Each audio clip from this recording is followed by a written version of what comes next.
WNST, Towson, Baltimore, and Baltimore Positive. We have positively moved into football season. We've done a lot of conversation about the Ravens around here and the purple afterglow of all things football season. But everyone knows the last year and a half, the thing that I've missed the most during COVID was music. And I have spared no time or expense in seeing every James Taylor, every Jackson Brown, every Alanis Morissette, every concert that I can see. I saw Hall & Oates and Squeeze the other night. I'm seeing the Stones next week. I've seen the Eagles this summer. But everybody knows that one of my personal favorites, Hootie and the Blowfish, I went out on the reunion a couple years ago, caught him several times, and now my friend and guitar player, despite the fact that he's a Washington football team fan in football season, will be welcome back right after my birthday, October 15th, coming back to Ramshead, doing something different. You, Darius, all you guys are, all doing different stuff at different points. We all love the original band, but I know you've been doing solo music for a long time, Mark, and I know you got a new project and bringing it local with friends and family. It's good to have you back on, brother. How are you? Nestor, thank you so much, man. Thank you for coming to see Hootie a couple of years ago. It was great running into you there and knowing that you're that big of a fan. And yeah, man, I'm doing great. Whenever Hootie's not making records, I still am. So this is my fourth solo album. It's Midlife Priceless. And I'm excited I'm excited to bring the new songs to Ramshead Annapolis with the guys that I grew up with playing, backing me up. So let's talk about the inspiration for all this, right? I mean, I've read up on you, the band, real life taking over. Obviously, everyone saw Darius go do the wagon wheel thing and then come back, and now doing a solo thing again. Just from a life perspective and where you are in writing music. And Springsteen's probably the guy that comes to mind for me as a writer that has just spanned the generations, that whether you're into the country twang, whether you like the rock, the throwback, whatever, the songs and the songwriting and the art, but more than that, the inspiration, having to live something in order to be able to write something of quality. For you that's exactly right. Go ahead. I'm sorry, we have a little delay, but go ahead.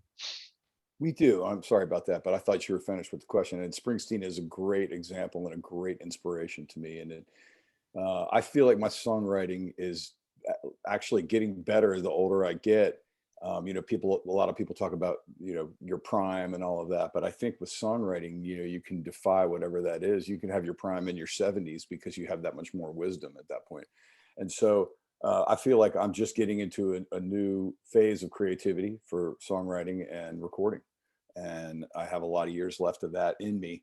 And I have a lot to say. And it's exciting. I'm as fired up about making music now as I was when I was a teenager. Midlife Priceless, the title of the new album, guitarist Mark Bryan. So let me be a Hootie guy for a minute. Let me just be a fan. I don't want to weird you out or whatever, but I felt real energy in what you guys were doing a couple summers ago in in my heart as a fan, but more than that, seeing that other people were inspired by it as well.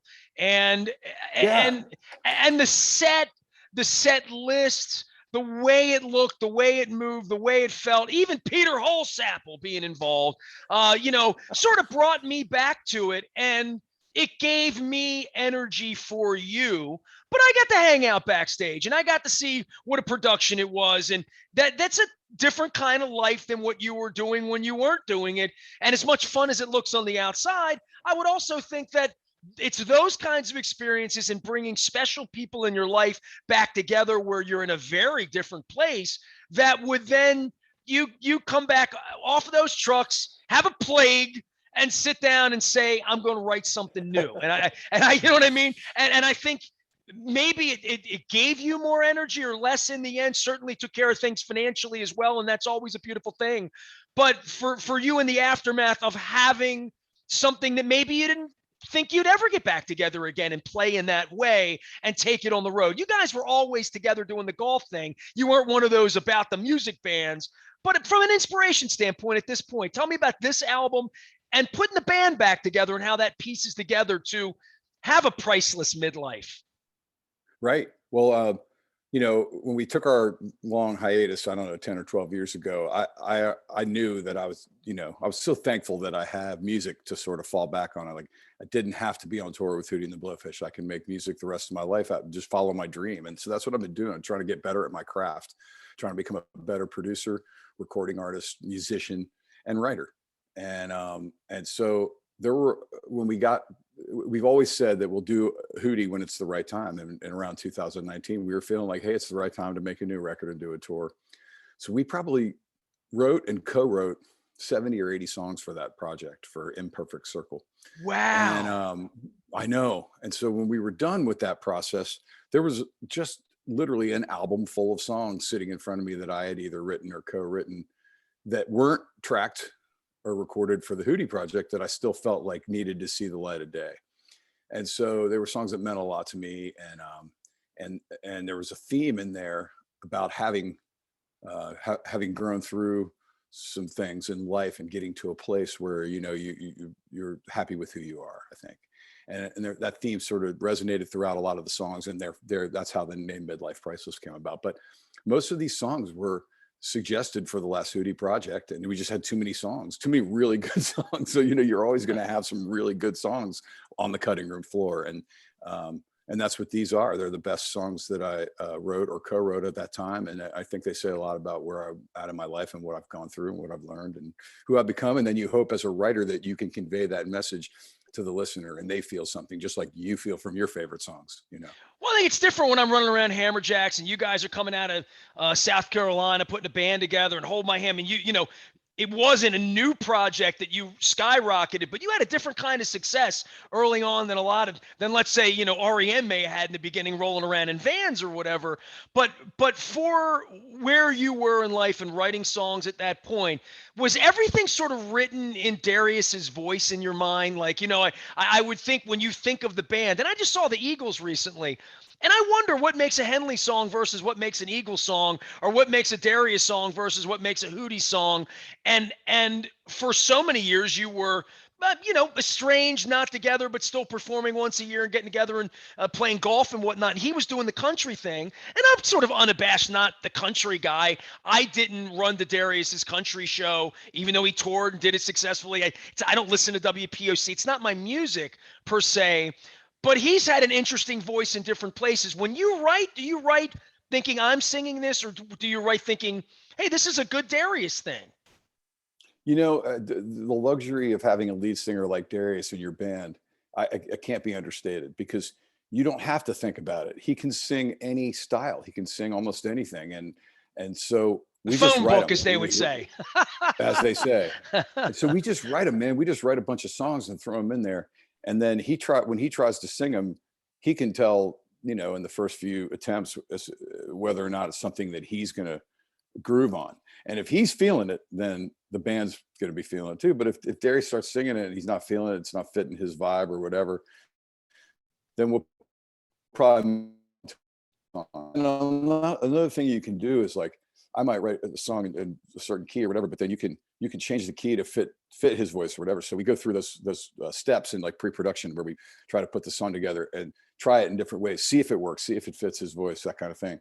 And I mean, because that's at the end of the day, if he's not loving it when he's singing it, then the listener's not going to love it either, right? So I mean, that's kind of our gauge as we go through these 70 or 80 songs, which are the ones that he really is feeling it when he sings it. Where's the band right now? Just hiatusy, and you're doing this, and obviously you're going to be at Ramshead in a couple of weeks doing the solo thing, but back to solo land right now for the time being. Is that where we are? Yeah. Well, we have a show in January that we're doing together. It's a Hootie Fest thing on the beach in Mexico, and we're going to have a bunch of 90s acts there with us. Blues Traveler, Better Than Ezra, Toad the Wet Sprocket, list goes on. And so that's the next Hootie project. We haven't talked about a new album or tour, but we did say after the last one, when the time is right, we'll do it again. So you can bet that it's going to happen again at some point. Darius has been spending a lot of time in Nashville these days. He's putting together a new album, and he's touring as well. I feel like he's been doing a bunch of shows. Dean just kicked my ass in fantasy football this weekend. That always hurts the most, right? I know, man. I see Sony all the time. I see him every couple of weeks. So he's doing great too. Everybody's good.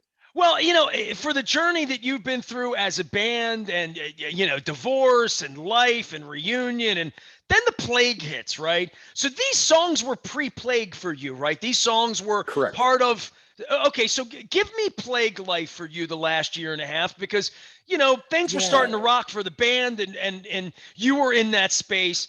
So many musicians turned to Zoom, but so many creative people, and I'm one of them. I birthed Baltimore Positive. I mean, I took WNST and decided that I was going to expand my conversation, that I didn't have to have you on and only talk about the Orioles or only talk about the Terps. And I love the Right. Bentley Right. shirt. Nice local move there, trying to bring them out in Annapolis. I appreciate that, Mark. But I mean, the greater story is life goes. I mean, I read up more about your band after you guys toured last year. You've had a hell of a journey, all of you, I think, through this, where Darius has gone out and done Wagon Wheel and been on the Today Show and whatnot. The rest of you have gone on to lead lives and families and all of that sort of stuff and make music to some degree. But it's just different when you're not the most visible guy in the band, right? I mean, you've been able to walk through airports and live sort of normally and off the radar a little bit, right? I have. It's sort of like, I call it like a comfortable level of celebrity or whatever you want to call it. But yeah, it's been interesting. And again, I go back to, I never was doing it for that in the first place. So that's always been a bonus part of it. The recognition. It's really about the love and passion of music. And as I said at the beginning of the conversation, I note that I still have that in the same way I had when I was a teenager. And I'm so thankful for that. And so as I move forward creatively, the first thing I did was built a new studio. It's been a long time that I've been recording out of my house.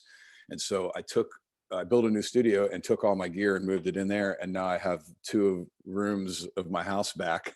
So that was the first step, is creating a space. And then for whatever's next for me. And I'm going to be producing other artists, but I'm also still going to be writing and releasing material. And I think my muse has sort of moved in the direction of truth, because I feel like that's something that we're lacking in our society and our culture right now, because of all the misinformation that's out there.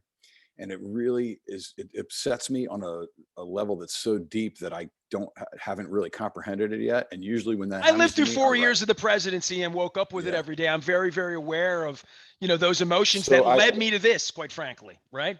yeah, so I write when something feels bigger than me and I don't know how to comprehend it, or I write and I write and write. And so that's kind of where my writing has been going lately, is in search of truth, in search of, truth between humans in human relationship. Can we agree? Can we agree to disagree, but at least agree that this is the truth here somewhere? And that's been really troubling me lately. And so that's something where I feel like if I can get a hold of that message and write something meaningful about it, maybe I can affect others and bring something positive to that.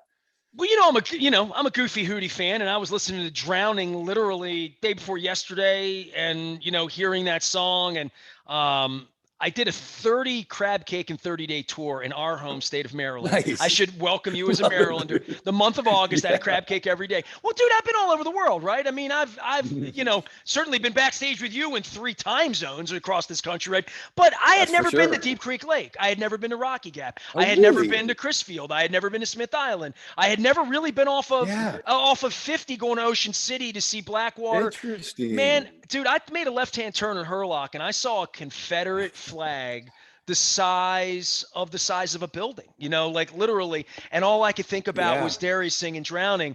And I'm thinking about you searching for truth all of these years later and how it would inspire your music. Tell me about your band a little bit, because you're playing Annapolis. Hmm. What is it going to look like that night when I get down there? The first day of my 53rd year on Earth. I turned 53 on the 14th. Yeah. The greatest drummer that I've ever played with, he's from Maryland. He's just technically amazing drummer and high energy. And when we were growing up, he was always playing, Neil Peart and Rush and all that kind of complicated, advanced stuff. And so we were jamming together since junior high. His name's Rick Slezak. He's going to be the drummer in the band. He's still amazing. So that's the first thing I think you're going to do is, wow, how good is this drummer? And then the rest of the guys too are all super talented guys that I grew up with. Lead Childhood singers is friends, one. literally. Yeah. This is Yes. your mud And crutch. Is that what this is? Basically, I mean, we never made an album before, but we spent hours jamming in high school and junior high, and always dreaming of being in bands. And then it actually happened for me. And so when I came back to Maryland to jam, these guys were like, let's keep jamming, and they got better and better. And we're actually going to release a single as Mark Bryan and the Screaming Trojans, leading up to the show. And I'm not even the lead singer on it. The lead singer is this guy named Scott Tucker in the band, who's incredible. He's from Rockville. So anyway, those are my buds, and excited to be playing a show with all my new music with these guys. And it's such a tight band, and guys I've known since childhood. It's really cool. So all new music, no Hold My Hand, no, none of that, right? Just this is your stuff. No, my set list is always a nice mix. You know that, Nestor. So we'll do the new stuff that's works really well live on stage.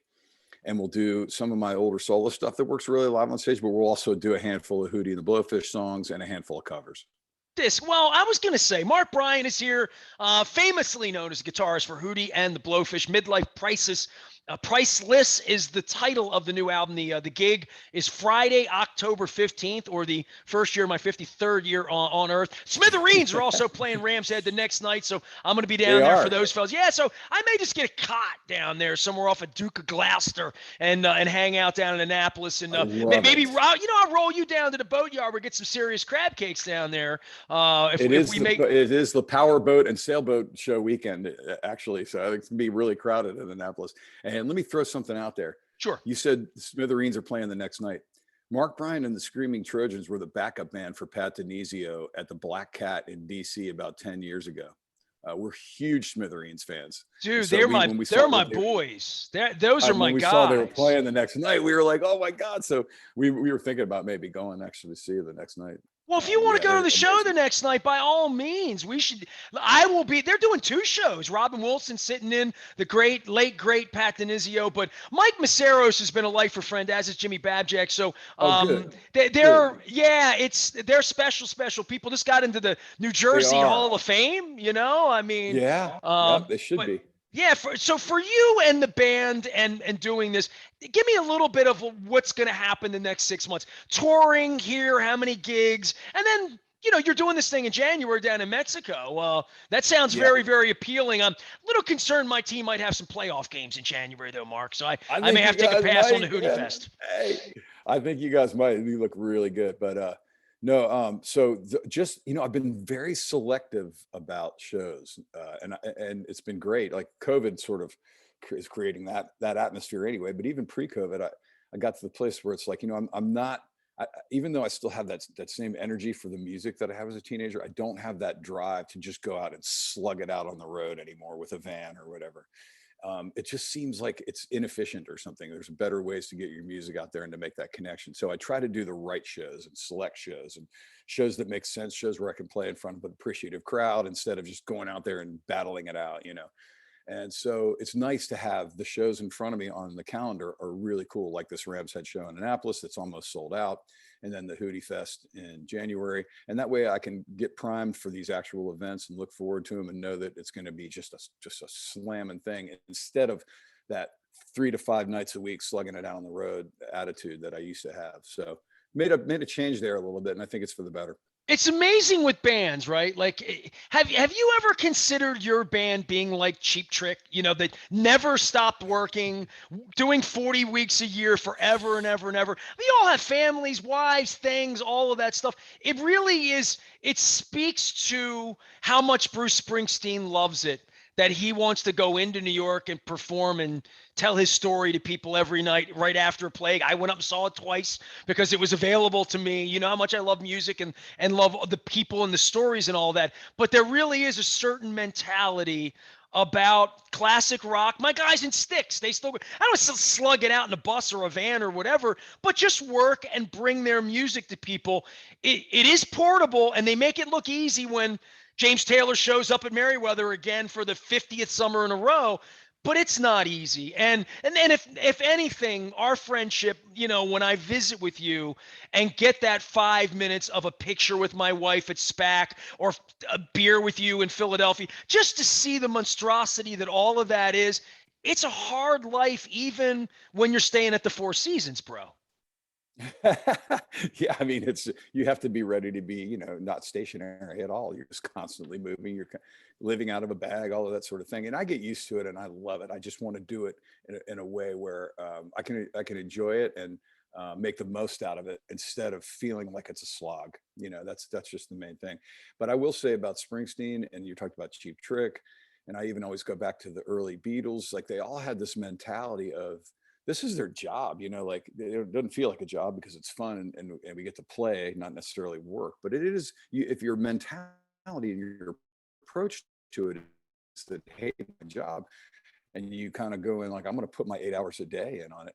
That's the approach I've always had to this thing. It's like, I get to do this, man. I don't have to do that. I get to do this. And so like after we get off the phone, I'm going to go to my studio and work on this little film I'm scoring, so it's just like, that's what's going on with Springsteen. That's why he's going down and playing on Broadway, because he just wants to keep playing, because that's what he does. He's not retired yet. It's like, that's what it is. It's that mentality of like, this is what I do. And it's what I love to do. I don't want to stop doing what I love to do. Well, So, I once I interviewed you 30 years ago, and I'm still here. You know what I mean? Like, still doing this because I love doing this too, right? But I guess my speech on that would be to the rock star guy is I don't think there's been a year where Sting hasn't played once, if not twice, within an hour where I live, right? That's hard to do because, right? I mean, all of these artists that every year, Jimmy Buffett doesn't do it a ton, does it less. He's 75 years old, but he's part of it. He gets on the plane. He comes to your town every year, always, for all of your life. That is a level of commitment and love of doing it that is amazing, because Sting doesn't need to be up there shaking his ass to make money, right? He's there because he loves it. No, it's exactly right. It truly is. And so that mentality is what I hope to be able to maintain for the rest of my career and life. And, I always point out Doc Watson. He was this great like bluegrass guitar and singer from the North Carolina mountains, and he was playing gigging into his 80s, like that. I want to be that guy. Well, you got a lot of vitality. You still had the jumps and the hops 2 summers ago. I don't know. You might hit your head at Ramshead. Be careful. You're kind of tall. I know, you had the basketball hops, the low ceiling with the way you like to bounce a little bit. October 15th, I'll be celebrating my the first day of my 53rd year down in Annapolis, which is beautiful. Get down there, support local businesses, get out, wear a mask if you need to, and fist bump, but get on down to Ramshead. Mark, it's always a pleasure to visit with you, man. I appreciate the years and years and years of our relationship and your music. And one day I'll get to one of your wacky golf tournaments or something down there in Charleston, okay? Come on. Nestor, thank you so much, man. It's always a pleasure, and I really appreciate you, bud. How can people get the album? Tell people the best way to find you. Yeah, Mark Bryan, Midlife Priceless. You can find it on Spotify and Apple Music. You can go to markbryanmusic.com and buy vinyl or CD if you're into that kind of thing. You can also just go to Amazon and buy it. Like, it's everywhere. So, and it'll be in a few select stores. We're trying to put together a little in-store somewhere that does some vinyl around somewhere around the show. I might show up and sign some copies or something. So that might be fun.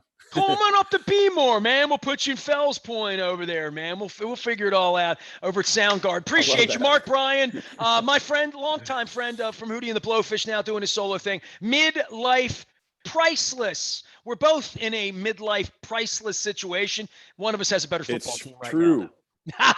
That's for sure. Hey, hopefully we get it together and see you guys in the Super Bowl. That'd be fun.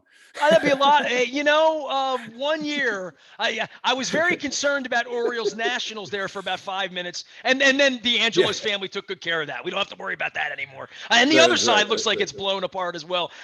Next time we'll just BS about sports and argue about golf and Ryder Cup and do all that. Are you telling me you don't think Taylor Heineke can do it? Is that what you're saying? You don't think Taylor Heineke can do it? You know what? I listened last week to everybody telling me Lamar Jackson can't do it. So, That's right. And now that he beat Mahomes can't do it, right? So, hey, Mark, enjoy the season, man. And I keep the wind at your back. And we'll see the show on the 15th of October down in Ramshead, man. Thanks, Nestor. See you soon, buddy. You got it. Mark Bryan. I would make all sorts of fun Hootie and the Blowfish puns right now, but I would just embarrass myself if I were to do that. All of our Wise Conversations brought to you by our friends at Wise Markets. I have the mug. You can get over and get the rewards points, gas up, do what I did, get the $6 signature crab cake. If you're over in the Fullerton area, my dude Rob Santoni has this Bell Garden sub. If you haven't had the Bell Garden sub, you definitely need to do that. Our friends at Wise making our conversations more intelligent. They're Wise Conversations. I am Nestor. You can find me anytime, anywhere, and on Facebook, Twitter, LinkedIn, Snapchat, YouTube, anywhere the internet travels. We are WNST, AM 1570 Towson, Baltimore, and we never stop talking Baltimore positive.